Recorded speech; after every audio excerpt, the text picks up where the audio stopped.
The bye week is finally over tomorrow at noon when the Texans host the Miami Dolphins. It feels like it was a million bye weeks. It took forever for the bye week to go by. This week's moved pretty fast, and the Dolphins are in town looking to try to upset the Houston Texans. Who better ball in this matchup? Non-stars that need to have big days for their team to have a chance to pull off the victory. Let's start with the Houston Texans offense, a player on the offense that needs to have a big one.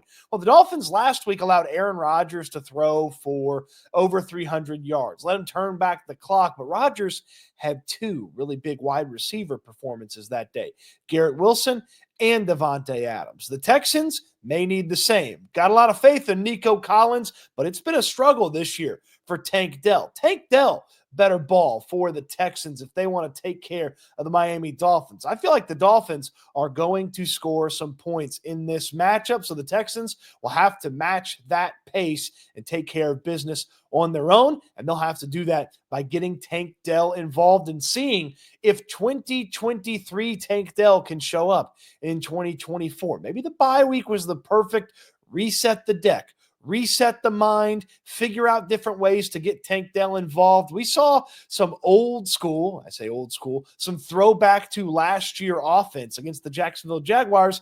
How about some throwback to last year offense with Tank Dell heavily involved for the Texans? If Jalen Ramsey is trying to slow down Nico Collins, take advantage of the other defensive backs in this matchup and get Tank Dell rolling in this one. If the Texans get Tank Dell and Nico Collins going, they should have a great chance at winning this game. Hey, did you know that the Dolphins have the reigning defending AFC Defensive Player of the Week? Yeah, they do. Zach Sealer, their defensive tackle, he's got to do it again for the Dolphins. He was really good against the Jets. A handful of tackles, a couple of sacks in that matchup. If he does that again, gets to C.J. Stroud, takes advantage of the Texans who change up their offensive line because of the Juice Scruggs injury, well, then the Texans could have a hard time beating the Dolphins if Sealer is able to take care of business. Now, if you could slow down Sealer with, say, Jared Patterson and whoever the Texans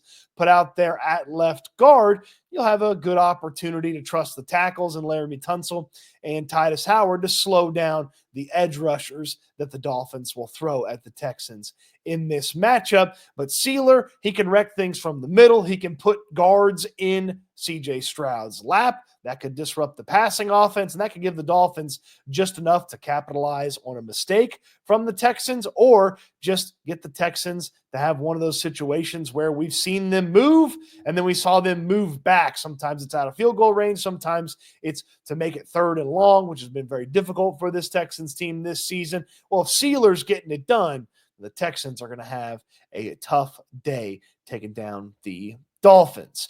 It's sometimes tough to figure out where you should wager, but it's very easy to figure out the best. It's BetUS. BetUS is the place where you need to take your wagers, and you can bet on this game right now at BetUS. Use that code YouTube150 for a 150% bonus up to $2,000 on your first deposit. The Texans, this line has been moving towards them all week long. Started as Texans by 2. It's now Texans by 3.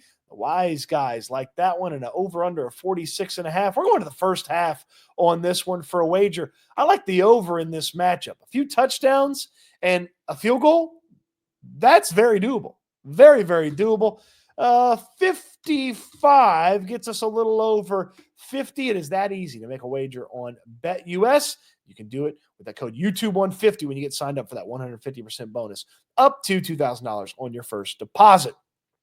Who better ball for the Dolphins on their offense? How about their tackles? We talked about how good the Texans tackles are. Laramie Tunsil, Titus Howard. You can trust them more often than not to take care of their business. The Dolphins, Terran Armstead in this one. He's doubtful for the matchup. He's dealing with some lingering injuries. They've even got a questionable designation on former Texan Kendall Lamb, who's one of the offensive linemen that they lean on. They may have to go to former product Patrick Paul at one of the tackle spots. And oh man, what a job those tackles for the Dolphins have to slow down Danielle Hunter and Will Anderson. One of, if not the best pass rush duo in all of football, and they are fresh, refreshed coming off of the bye week. It's not going to be easy for the Dolphins tackles. Look, Miami is going to get the ball out quick to help mitigate the pass rush of the Houston Texans, but when they don't get it out quick, if their tackles don't hold up, Tua Tagovailoa is going to be in some trouble. He cannot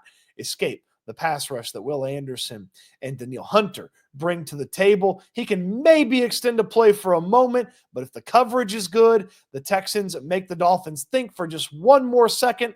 That tackle group for the Dolphins is going to have to be excellent to slow down one of the best pass rush duos. Heck, I'll say it, the best pass rush duo in all of the NFL. So if Patrick Paul, Kendall Lamb, whoever they throw out there at the tackle spot for the Dolphins doesn't get it done, Texans will take care of business. And this player, if he balls out for the Texans on defense, then they're going to be cruising to a victory. Jalen Petre's season is over. He was hurt in the Titans game. He missed the Jaguars game. He's done for the year. That means Eric Murray's playing a little bit more safety for this Texans team. Murray has been solid sometimes this season, and he's had some moments that he probably would want back. But with Jimmy Ward walking down to that nickel cornerback spot that Petre played, it puts Eric Murray on the field, and he essentially becomes a starter for this matchup. He's had some really nice moments. You think about the Indianapolis Colts game, and he's had some tougher moments. The Titans game wasn't awesome. But if Murray can create a nice solid base at the safety spot, pairing with Kalen Bullock for that safety duo, the Texans are going to have an opportunity to slow down the Dolphins a little bit and allow that pass rush to get home to get after Tua Tagovailoa. But if Murray has a rough day, he's letting guys get behind him like we've seen a couple of times, then the Dolphins might have enough explosive plays to upset the Texans in Houston and pull off the upset victory on the road. Murray's got to have a big one. Tank Dell, his offensive counterpart for who better ball on the Texans. Sealer and the tackles for the Dolphins. What say you? Who better ball in this matchup for you? Let me know in the comment section down below. On your way down there, throw me a thumbs up on the video. Subscribe to the channel if you haven't already. Of course, check out my friends at BetUS. Use that code YouTube150 when you get signed up. Appreciate you watching the video. I hope you enjoyed it, and I can't wait until we talk Texans again soon.